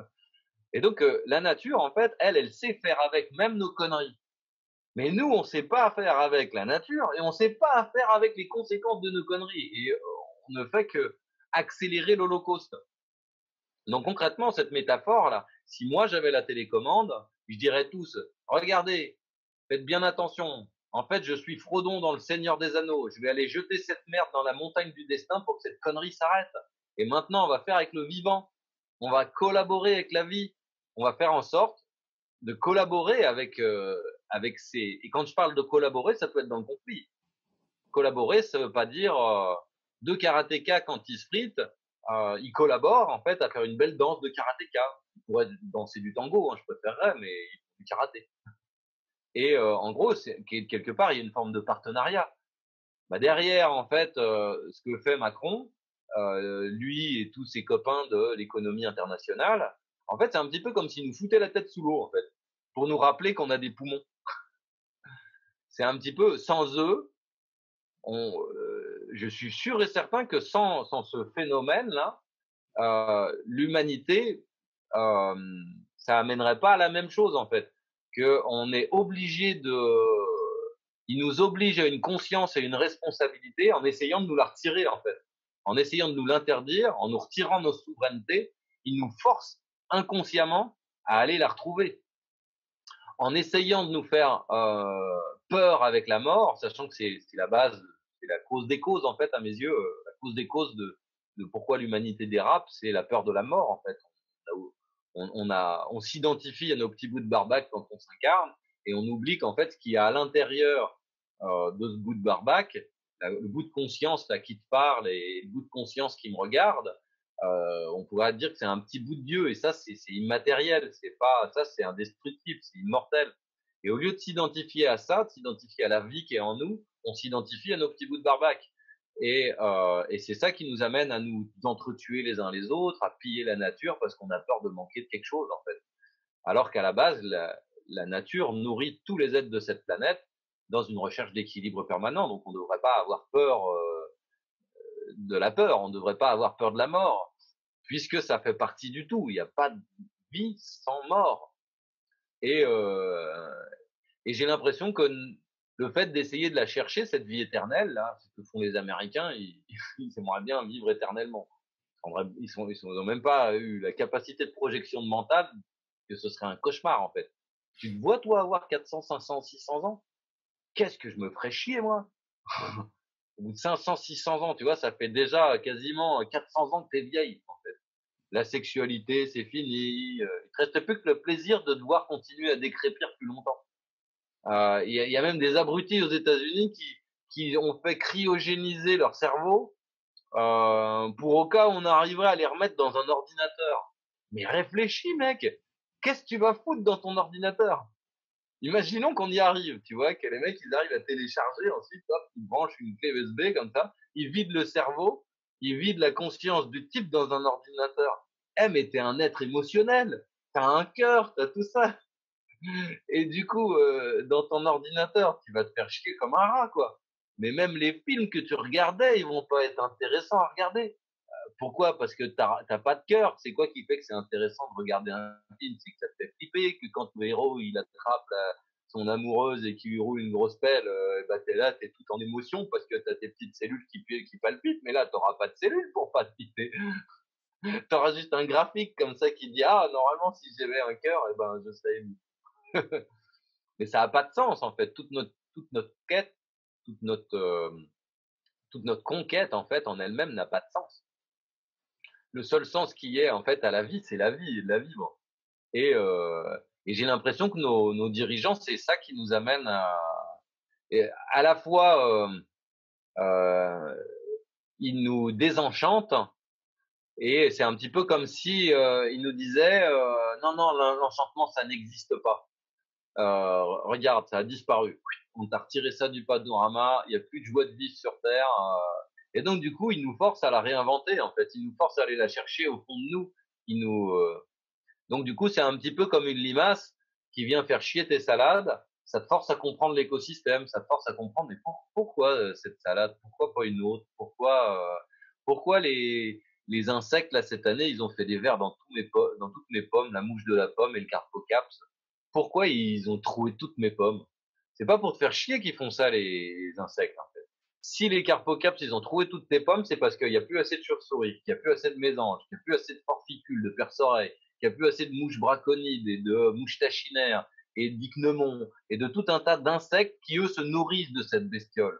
Et donc normalement tu devrais avoir cette bestiole dans tes pommes, mais à 10, 20, 30%. Tu aurais 30% de tes pommes qui sont véreuses, allez 50%. Donc ça fait qu'en gros tu te retrouves avec 50% de compote ou de pommes séchées et puis 50% de pommes à couteau que tu vas pouvoir garder jusqu'en avril. Ça, c'est la nature, ça. La nature, tu es censé collaborer avec ces insectes et avec les chauves-souris et toutes les bestioles qui vont autour pour le réguler. Maintenant, imaginons, je fous des pchit contre le carpocaps et donc contre aussi toutes les bestioles et toutes les autres maladies. Et donc, je mets des pchit et ça tue les araignées, enfin, les acariens qui peuvent avoir un côté désagréable sur les arbres fruitiers. Donc, tu mets un anti-acarien, pof, tu retires les arachnides. T'as plus d'araignées. Sachant que c'est elles qui vont participer à attraper les papillons de nuit quand ils redescendent. Le carpocap, c'est un papillon de nuit. Quand ils redescendent sur les arbres, en fait, s'il n'y a pas d'araignée, ben 100% des papillons vont venir pondre sur ton arbre. S'il n'y a pas de chauve-souris, pareil, pas de carnage dans le bol nuptial, donc 100% vont venir pondre sur ton arbre. S'il n'y a pas de mésange qui nettoie les écorces au printemps parce qu'il n'y a que ça à bouffer, ben là encore, toutes les larves de l'année dernière, elles vont éclore. Donc tu vas avoir un beau vol nuptial. Et en fait, c'est tous ces acteurs qui font l'équilibre. Et à chaque fois qu'on va intervenir, qu'on va mettre un coup de pchit pour tuer tel insecte, eh ben, on tue une partie de l'écosystème. Et puis, du coup, ça fait d'autres conséquences, d'autres problèmes, d'autres symptômes. Et on remet un coup de pchit, un coup d'extermination où on essaie de retirer encore un autre truc.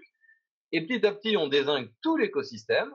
Et c'est ce qui fait que dans un verger en bio industriel, si tu mets pas les traitements contre le carpocap, si tu mets pas les traitements contre la tavelure, le monilia et tout, tu as jusqu'à 300% d'infestation. Donc tu arrives à avoir 3 vers dans chaque pomme. Et en plus, les pommes, elles ont toutes des maladies, de la tavelure, du monilia. Donc en gros, c'est 100% de ta récolte que tu peux foutre à la poubelle. Bah, ça, c'est pas normal, ça. Ça, dans la nature, c'est pas normal. C'est qu'il y a un problème, c'est que tu as flingué l'écosystème pour qu'il se passe ça. Normalement, tu devrais pouvoir récolter à peu près la moitié de ta récolte, euh, et le reste, ben, faudrait arriver à collaborer avec, faudrait arriver à faire des compotes avec tes pommes véreuses, à faire du cidre, à faire des jus, et faire en sorte que tu laisses bien ces carpocaps dans ton jardin. Faut pas que tu les extermines. Sinon, comment veux-tu que les chauves-souris, elles les trouvent l'année prochaine? Si elles ont plus l'habitude de bouffer du carpocaps, elles vont pas le chercher. Tu comprends là, un peu la logique, en fait, de l'approche holistique de la permaculture, c'est ça, c'est va vers la complexité, danse avec la vie, va dans son sens, collabore avec elle, essaye de la comprendre et essaye d'amener de l'équilibre et d'apporter quelque chose, d'aggrader quelque chose plutôt que de créer des déséquilibres en retirant quelque chose. Je comprends, oui, et la question que je me pose en faisant le parallèle avec les êtres humains, c'est que du coup, toi, en tant que jardinier, tu peux ramener des espèces, tu peux arranger le jardin, etc. là, tous les êtres humains, pour qu'on retrouve l'équilibre, on comment est-ce qu'on s'y prend finalement? Alors déjà, tous les êtres humains, pour moi, tous les êtres humains, ils sont à l'intérieur de moi. Parce que je suis un membre de la race humaine, comme une abeille. Une abeille représente sa ruche et représente les abeilles. Donc pour moi, il n'y a pas à s'occuper des autres êtres humains, c'est justement parce qu'on s'occupe de l'extérieur et pas de l'intérieur. Comme disait Annick de Souzenel, il faut se braquer vers l'intérieur de soi. Tes propres besoins fondamentaux, si tu les combles, tu combles tout le monde. C'est tout l'écosystème. Si tu prends soin de toi, Marine, tu prends soin de la Terre. Tu vois, si d'un seul coup tu fais un petit jeûne, t'arrêtes de manger des trucs qui te faisaient du mal, tu te mets à manger des trucs qui te faisaient du bien. Soit tu jardines, soit tu vas à une AMAP. Et ben tu te rends compte que le pognon que tu allais poser dans la tirelire à Monsanto, d'un seul coup il va dans la tirelire du maraîcher bio d'à côté de chez toi. Et non seulement tu régénères ta santé, tu vas échapper à sûrement plein de problèmes de maladies que tu chopais tous les hivers, bah, tu vas te mettre à plus les choper. Euh, donc en gros, tu dépenses plus ton argent chez Monsanto, tu tombes plus malade, tu n'as plus besoin de prendre de médicaments et tu poses ton pognon vers ceux qui sont en train de faire un monde meilleur. Qu'est-ce que tu veux faire de plus en fait? Donc moi j'ai tendance à te dire, occupe-toi de tes oignons, sois profondément égoïste, pense à toi, vraiment à toi, parce que tu vois, pour acheter ces légumes bio, il va te falloir des sous. Si tu es pour que les légumes bio soient accessibles à toute l'humanité gratuitement, ça veut dire quoi? Tu comptes sur qui? Sur Monsanto pour les produire? Non. Si c'est des agriculteurs bio qui te les produisent et que tu veux qu'ils vivent bien de leur activité, paye-les bien. Donc ça veut dire, mets de la valeur dans ce que tu fais, fais-le bien et demande l'argent que tu as besoin en fait pour pouvoir avoir cet argent, ce cercle vertueux. J'aime bien cette vision parce que dans la chrétienté, on nous apprend donne sans rien attendre en retour. Moi, la vision que j'ai, c'est imagine tu as un tonneau. Dans ce tonneau, c'est du temps, c'est de l'amour, c'est de l'attention, c'est du pognon. Et donc, ça, c'est ton tonneau. C'est à toi, tu as une petite machine à produire de l'énergie dans ton tonneau. C'est à toi de remplir ce tonneau jusqu'à ce qu'il déborde. Quand il déborde, tu as un surplus. Et on revient dans la permaculture, partager équitablement les surplus. Et les surplus, pas tes besoins fondamentaux. Et donc, une fois que tu te retrouves à avoir trop de temps, trop d'énergie, trop de pognon, trop d'attention, enfin, tu vois, si t'accordes beaucoup, beaucoup d'attention à toi, à ta vie, à ton propre équilibre, bah, tu t'aperçois que dans une journée, il va te rester 4 ou 5 heures d'attention que tu peux accorder à tes enfants, que tu peux accorder à un clochard, que tu peux accorder à une œuvre humanitaire, que tu peux accorder. Et ça, ce temps, tu le donnes sans rien attendre en retour, tu le donnes pour ton plaisir, en fait, parce que c'est un surplus. Tu vois, tu vas pas aller consacrer ce temps à cette attention ou à ce clochard alors que tu n'arrives pas à t'occuper de toi et de ta santé, et puis de tes mômes, et puis de ta compta. Si tu vas t'occuper des autres alors qu'en fait, tu n'es pas capable de t'occuper de toi, il y a un problème là. C'est comme si tu donnais l'eau que tu as dans ton tonneau aux autres, mais sachant que toi, tu es à sec en fait. Et quand on nous dogmatise et qu'on nous dit tu dois être généreux, donne sans rien attendre en retour, bah, c'est un petit peu comme si tu étais à sec, t'en as un qui vient qui fait toc toc, tiens, t'auras pas une petite gamelle d'eau? Et toi, tu es là, tu fais ah merde, putain, il y a le dogme chrétien qui m'oblige, je peux pas lui dire non. Et ben moi j'ai tendance à dire si tu fermes la porte là, tu dis non, tu dis je suis désolé, service clos là pour l'instant, revenez la semaine prochaine. Quand je serai en surplus, quand j'aurai un surplus à vous donner, je le donnerai, mais pour l'instant je suis pas en surplus. Et si tous les êtres humains faisaient ça, euh, sachant qu'en fait, là je parle de besoins fondamentaux, hein, je parle pas de désir. Tu vois, ce tonneau, tu vas le remplir en comblant tes besoins fondamentaux. Et pour caricaturer mon propos, un besoin fondamental, c'est par exemple manger des protéines. Ça, c'est un besoin fondamental. Ça fait partie des. Sachant que tu peux jeûner, hein. Je dis pas faut manger des protéines tous les jours à tous les repas. C'est juste à certains moments, au bout d'un moment, ton corps il fait ding ding ding, j'aurais besoin de protéines. Donc ça, c'est le besoin. Et après, tu vas avoir la stratégie, le désir, qui te dit ah un poulet au curry, un kebab, un bœuf bourguignon, une choucroute avec des grosses saucisses bien grasses, ou du maïs et des haricots rouges, ou des pois chiches et de la semoule chez les Arabes, ou des lentilles, corail et du riz chez les Indiens. Bah ça, tu fais des protéines végétales avec ça. Alors tout le monde n'arrive pas à les digérer, à les synthétiser de la même manière, mais il n'empêche que le besoin, au fond, c'est protéines. C'est pas poulet au curry, en fait. Tu vas pas imposer à tes voisins, à la race humaine et à la planète ton poulet au curry. Ça, c'est un désir compulsif. Donc, quand je parle de combler égoïstement ses besoins, c'est pas combler égoïstement ces petits désirs compulsifs qui fait que tu vas t'empiffrer de poulet au curry jusqu'à ce qu'en être grosse et avoir des problèmes de santé. Tu vois ce que je veux dire? Il y a une différence entre les besoins et les désirs, quoi. Et souvent, on amalgame ça. Comme on amalgame, par exemple, deux termes que je vois beaucoup utilisés dans le développement spirituel. Le terme d'empathie, donc il est utilisé à tour de bras, tout le monde parle d'empathie, d'altruisme, hein, souvent on mélange l'altruisme et l'empathie, euh, et en gros, je fais le parallèle avec un autre mot qu'on utilise très peu, c'est la sympathie. Euh, et donc, moi, dans mes formateurs, il y a Jean Berkman Naimana, c'est un des journalistes qui a couvert les événements du Rwanda. Lui, il est congolais, il habite la région des Grands Lacs, donc juste à côté du Rwanda, hein. Il a été impacté, sa famille a été impactée par le génocide du Rwanda. Et donc, c'est quelqu'un qui, quand lui a appris la communication non violente avec Marshall Rosenberg et la guérison des blessures intérieures avec Daniel Morin, lui, c'était du pratico-pratique, quoi. C'était de l'ordre de la survie. C'est qu'en tant que journaliste, tous les jours, il risquait sa vie s'il n'avait pas des outils efficaces et puissants. Et c'est avec lui que j'ai appris pas de sympathie, pas de gens sympathiques, pas de guerre du Rwanda. Alors là, en stage, on était tous là choqués. Comment ça, c'est les gens sympas qui ont fait la guerre du Rwanda? Oui, c'est les gens sympas, c'est la sympathie. En fait. Si les gens avaient été empathiques au Rwanda, pas de guerre du Rwanda. Bah, comment ça Et donc, pour ça, je vais expliquer ces deux termes, en fait. L'empathie, c'est quand tu arrives à être en lien avec l'autre sans être impacté par l'autre. Donc, en gros, c'est un petit peu comme si tu me partages que ton conjoint vient de te quitter.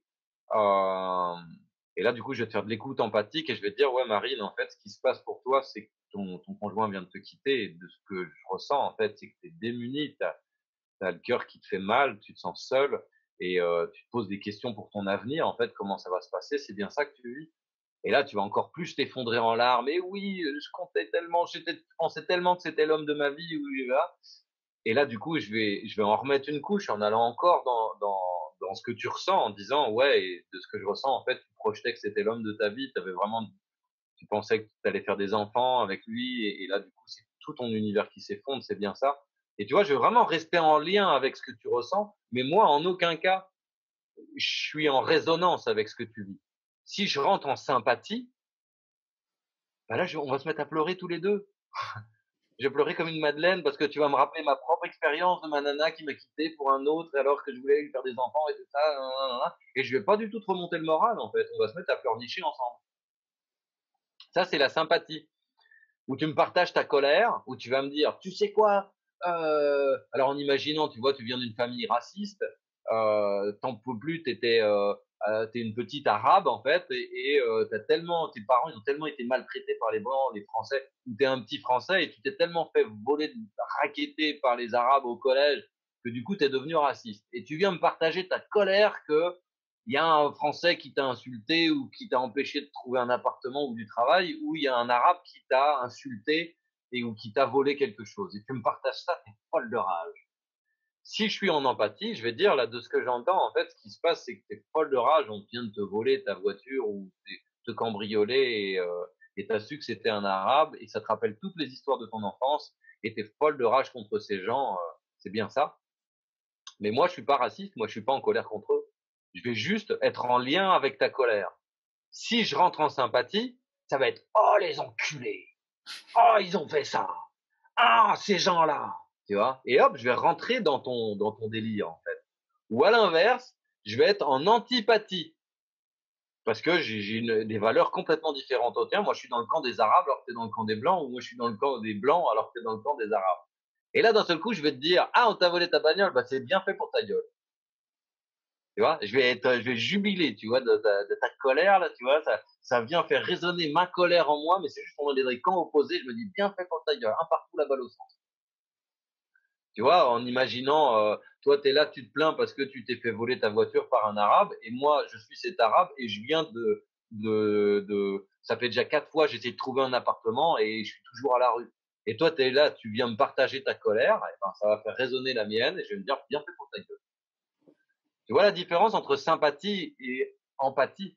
Empathie, t'es pas en résonance avec l'autre. Tu es en lien avec l'autre, mais pas en résonance. Et la guerre du Rwanda, s'il y avait eu de l'empathie, si tu viens me voir, on vient de tuer ton mari et tes enfants à coups de serpette, tu es une Hutu et moi, je suis aussi un Hutu,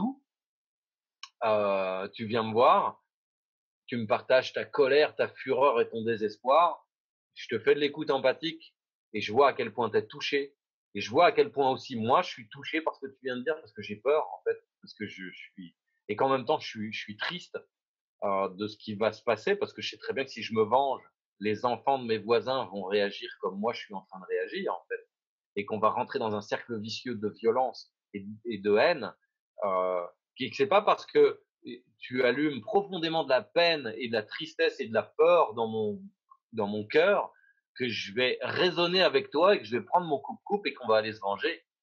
Tu vois la différence? Alors, ce qui s'est passé pour les Rwandais, c'était ça. C'était de la sympathie. Chacun rentrait et parlait du désespoir qu'il vient de vivre. Les autres rentraient en résonance. Et, euh, et, euh, et à coup de machette, on va aller faire la paix, quoi.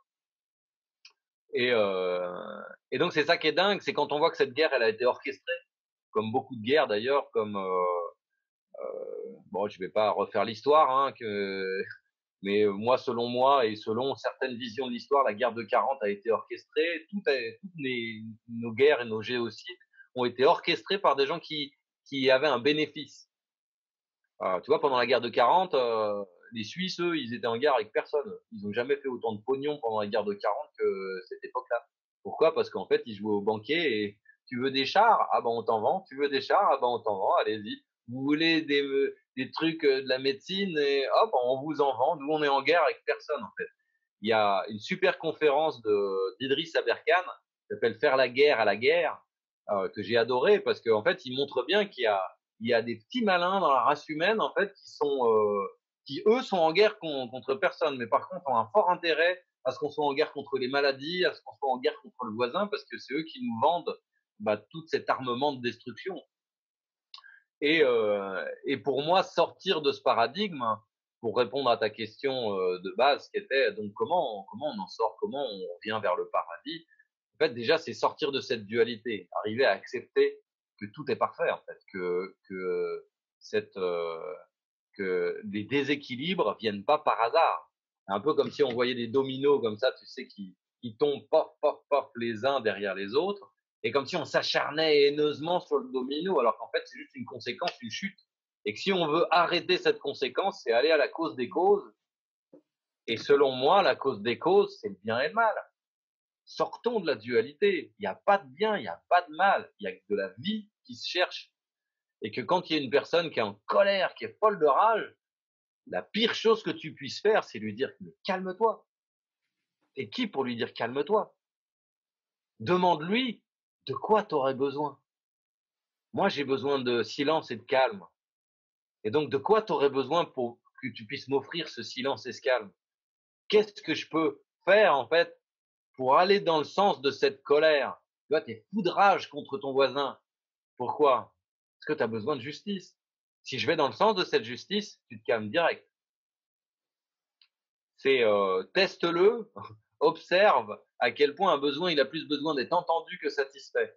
Si tu as des parents, un conjoint, euh, des amis et des gens à un certain moment que tu vas voir dans la tristesse, dans le désespoir, dans la confusion ou dans la colère, offre-leur ton empathie, ta présence, si tu en as en surplus, hein, sinon occupe-toi de ton tonneau. Mais si tu en as au surplus, offre-leur cette présence de qualité et dis-leur simplement de quoi tu aurais besoin. Ça, j'ai testé, c'est miraculeux hein, J'adore voir des gens qui s'énervent en fait. Moi, ça me, ça m'électrise en fait, ça me rend vivant en fait. Quand je sens de la tension, je me dis: «Tiens, enfin, il y en a un qui sort les saloperies de sous le tapis, quoi». Il y en a un qui exprime la tension, la colère, la vie, en fait, elle sort.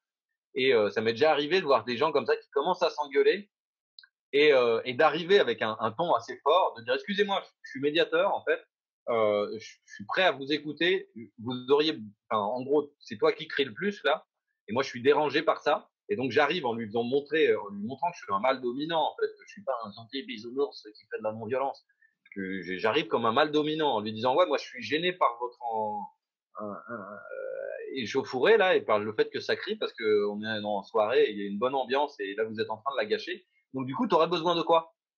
Et je lui rentre dans le lard comme ça, mais fortement. Je lui dis: «T'aurais besoin de quoi?» Il fait: «Moi, ce que j'aurais besoin, c'est que l'autre connard, il arrête de trucs, Ouais, mais s'il arrêtait de faire ce qu'il fait, ça nourrirait quel besoin en toi? Et je le fais presque comme si je l'agressais, en fait. Et comme ça fait qu'il sent, il sent qu'il a affaire à une force, à une puissance. Il sent qu'il a affaire à de la vie, en fait, à un dos argenté, mais pas qu'il va lui fracasser le crâne pour dire: «C'est moi le chef, maintenant tu t'écrases». Moi, je suis le chef de on va être en harmonie, en fait. Maintenant, c'est comment? Et laisse-moi faire. Tu as juste à me dire: «Tu as besoin de quoi, en fait?» pour te calmer.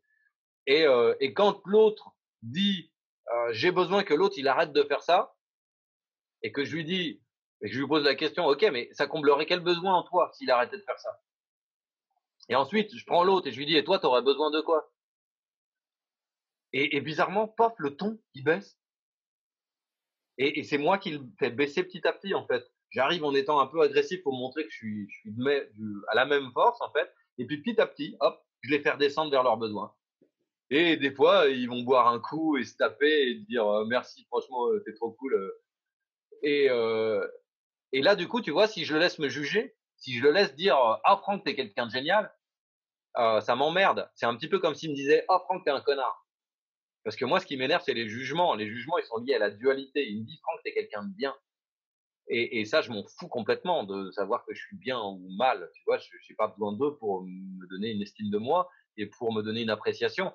Mais par contre, ce que je vais lui poser la question, c'est ouais, si tu dis que je suis quelqu'un de génial, mais pourquoi? Enfin, c'est quoi que tu as apprécié dans mon comportement? Bah, c'est le fait qu'on voyait que tu n'avais pas peur. Tu es venu, tu nous as un peu rentré dans l'art, quoi. T'avais pas peur, mais en même temps, tu n'étais pas agressif. Ah ouais, donc en fait, ce que tu apprécies, c'est quand les gens ils sont courageux mais pas agressifs. Ah merci, ça me flatte de l'entendre. Et tu vois, c'est pas du tout pareil quand le mec me dit que j'ai le goût de fraise et qu'il aime bien les fraises, sachant que moi je peux avoir le goût de fraise ou de salsifis ou de ratatouille ou de trop amer, tu vois, je sais être trop amer aussi. Et que, en fait, je vais choisir d'avoir une posture, en fait, en fonction de la situation. Et quand l'autre l'apprécie ou l'apprécie pas, ça me glisse dessus, en fait. Ça me, il va pas me juger, il va me dire, moi, j'aime bien ça et ça me plaît. Ce qui est important pour moi dans les situations où je vais voir de la vie, que ce soit de la tristesse, du désespoir ou de la colère, c'est d'arriver à transformer cette vie, à essayer d'aller l'arroser, en fait, d'essayer de combler le besoin fondamental qu'il y a en dessous, d'aller toucher les racines, en fait, du problème et finalement d'aller dans le sens de la vie. Et donc ça, pour répondre à ta question qui serait, mais alors du coup, comment on fait pour que l'humanité retrouve le chemin du Jardin d'Éden, retrouve de l'harmonie sur Terre? Ce serait, va à l'intérieur de toi, occupe-toi de tes oignons, commence déjà par arroser tes propres racines et va voir tes côtés obscurs, tout ce qui te met en colère, tout ce qui se met dans le désespoir, tout ce qui fait que quand tu te lèves le matin, tu regardes dans le miroir et tu vois une plante plutôt fanée et en colère et épineuse là où tu préférais être une plante vert foncé et qui fait des belles fleurs, des beaux fruits, qui attirent plein d'insectes et qui participent vraiment à aggrader l'écosystème, aller dans le sens du vivant en toi en premier pour le retrouver, en fait, retrouver la vie en toi et ensuite pouvoir la voir chez les autres et de voir que la violence chez les autres ou la velléité, enfin le fait d'être vil, c'est pas malsain, c'est juste une expression maladroite en fait de besoins fondamentaux qui sont réels au fond de nous. Et donc pour moi, ce serait ça la clé en fait. C'est sortir de la dualité, arrêter de juger en bien et en mal, aller vers être attiré par ce qui nous repousse et être repoussé par ce qui nous attire.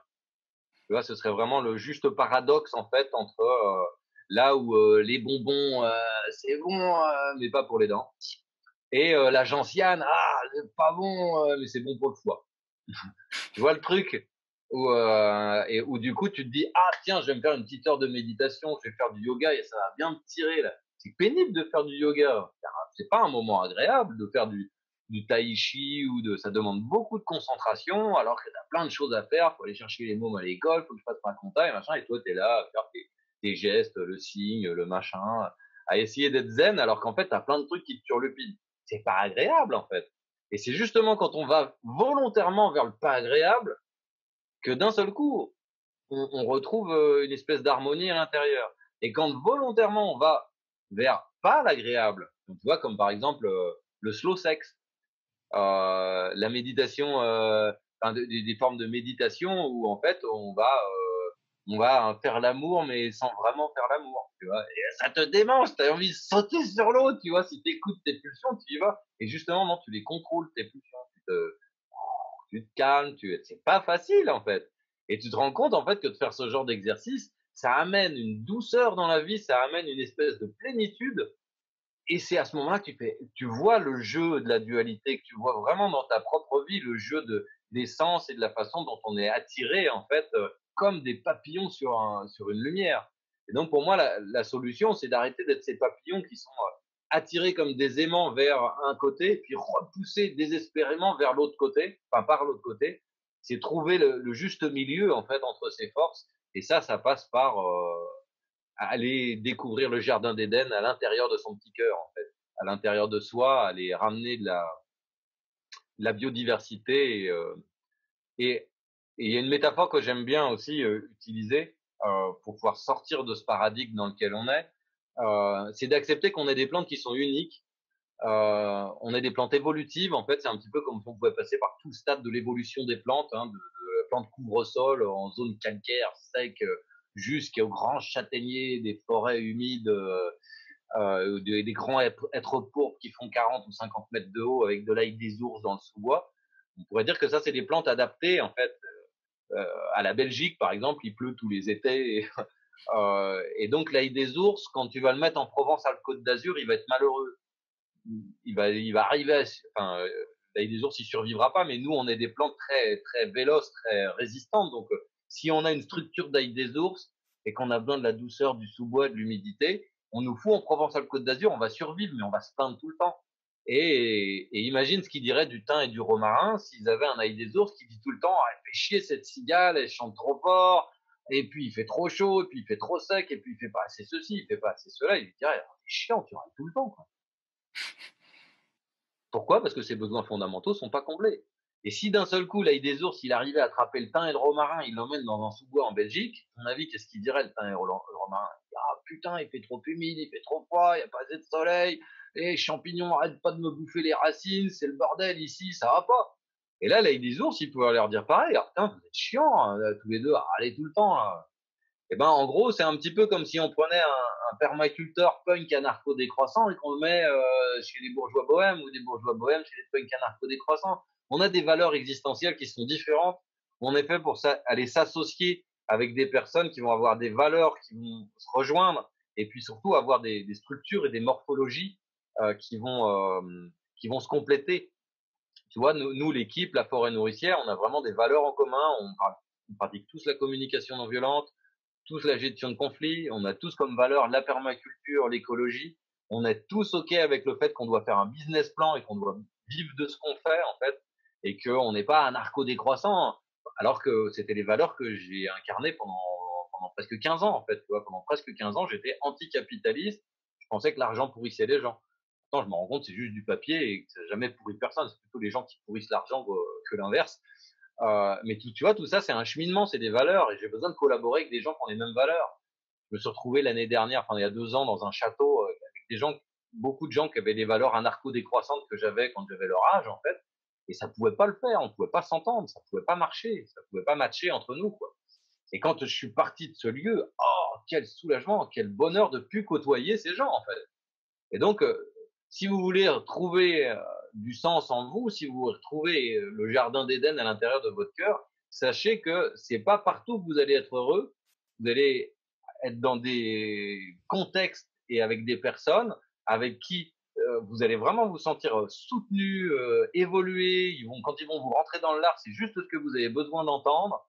Et puis il y a d'autres personnes avec qui vous avez rien à faire. Quand ils vous rentrent dans l'art, ça vous fait juste chier. Vous avez juste envie de dire ouais ouais, quand j'avais ton âge aussi, je faisais chier les adultes comme tu me fais chier en fait.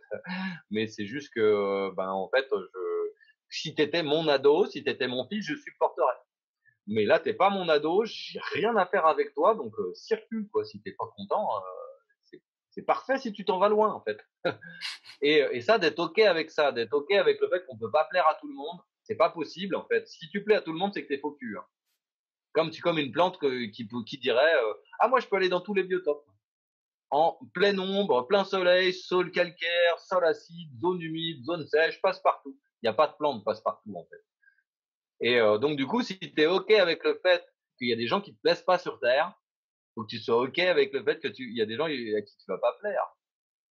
Et qu'il y a des gens qui vont apprécier ta douceur, Marine, parce que je sens que tu as un comportement très doux, souple, et qu'il y a des gens qui vont kiffer ça, tu vois, qui vont adorer ça, et d'autres qui vont pas aimer ça, parce que justement, tu te positionnes pas assez fermement, et que ça, faut être ok avec ça. Faut être ok avec le fait qu'on peut pas plaire à tout le monde, et que la seule personne à qui tu dois plaire, c'est toi quand tu te regardes dans la glace.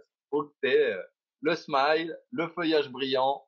Du coup, c'est un indicateur assez simple. Hein. Tu regardes la vitre le matin, tu regardes ton miroir le matin, tu essayes de projeter où est-ce que tu as envie d'aller, avec qui tu as envie d'être en relation, qu'est-ce que tu as envie de faire tes 10 doigts, et tu regardes la tête que ça te donne dans le miroir. Est-ce que ça te fait waouh ou est-ce que ça te fait fou. Et du coup, t'as ta méthode, ta direction, en fait, tu vas vers ce qui te rend vivant, en fait. Merci beaucoup Franck pour cette vidéo ensemble. Merci beaucoup pour tout ce que tu as partagé avec nous. Et ben avec plaisir. Et si jamais vous voulez en savoir plus, vous pouvez aller sur notre site La Forêt Nourricière, la chaîne YouTube, la page Facebook. On partage beaucoup d'infos, que ce soit sur la synergie végétale ou sur la synergie humaine. Eh ben, on mettra le lien en barre d'informations pour que tout le monde puisse aller sur votre site. Et merci pour ce que tu fais. Avec grand plaisir, merci à toi Franck et merci à ce que tu fais aussi. À À bientôt. bientôt.